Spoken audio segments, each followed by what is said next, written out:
राम नाम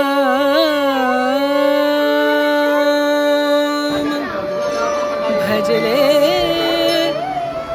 राम नाम सुखधाम भजले राम नाम सुखधाम। आज सावन का पहला सोमवार है। भगवान शिव को समर्पित सावन का पवित्र महीना 30 जुलाई 2026 से शुरू हो चुका है, जिसका समापन 28 अगस्त 2026 को होगा।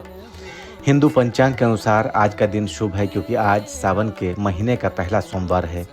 ये दिन शिव भक्तों के लिए अहम होता है। ऐसा कहा जाता है कि भोलेनाथ को प्रसन्न करने के लिए, उनका आशीर्वाद पाने और जीवन के सभी कष्टों का नाश हो, इसके लिए पूरी विधि विधान से उनकी पूजा होती है।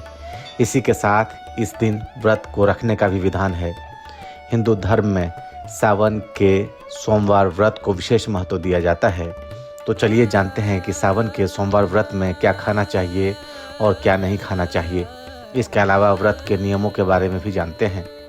सावन का पहला सोमवार 3 अगस्त 2026 को है, दूसरा सोमवार 10 अगस्त 2026, तीसरा सोमवार 17 अगस्त 2026 और चौथा सोमवार 24 अगस्त 2026 को है। तो आइए सबसे पहले जानते हैं कि व्रत में हम क्या खा सकते हैं। सोमवार के दिन व्रत में फलाहार में मौसमी फल जैसे केला, सेब, पपीता, अनार, अंगूर आदि खा सकते हैं। दूध और अन्य पदार्थ भी इसमें लिया जा सकता है, जैसे दूध, दही, पनीर, छाछ आदि। अगर अनाज की बात करें तो साबूदाना, कट्टू और सिंघारे का आटा, समा के चावल, ये सब लिया जा सकता है। इसके अलावा सब्जियों में आलू, शकरकंद, अरबी, लौकी और कद्दू खा सकते हैं। नट्स की बात करें तो सूखे मेवे और मूंगफली खाना आप खा सकते हैं इसमें। और पेयजल की बात करें तो पेय पदार्थ में पानी ज़रूर पिएं। इसके लिए चाय, कॉफ़ी भी पी सकते हैं। व्रत में बनाए जाने वाले खाने में सेंधा नमक का इस्तेमाल करें। वो आइए बताते हैं कि सावन के जो सोमवार का व्रत है उसमें क्या खाना चाहिए और क्या नहीं खाना चाहिए।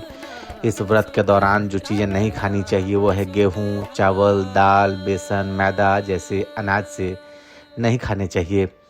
प्याज, लहसुन, साधारण नमक, मांसाहारी भोजन, अंडे और शराब का सेवन नहीं करना चाहिए। तली भुनी चीज़ें, पैकेज्ड स्नैक्स का सेवन ना करें। धूम्रपान और तंबाकू से भी दूर रहें। सबसे पहले ब्रह्म मुहूर्त में उठकर स्नान करें और साफ सुथरे कपड़े पहनें। इसके बाद पूजा स्थल की जगह पर साफ सफाई करें और शिवलिंग की स्थापना करें और व्रत का संकल्प लें। इसके बाद शिवलिंग को गंगाजल से स्नान कराएं और सभी जरूरी सामग्री को अर्पित करें। इस दौरान ओम नमः शिवाय का जाप करें, धूप दीप जलाकर महादेव की आरती करें और भोग लगाएं। आखिर में शाम को आरती के बाद या अगले दिन व्रत का पारण करें।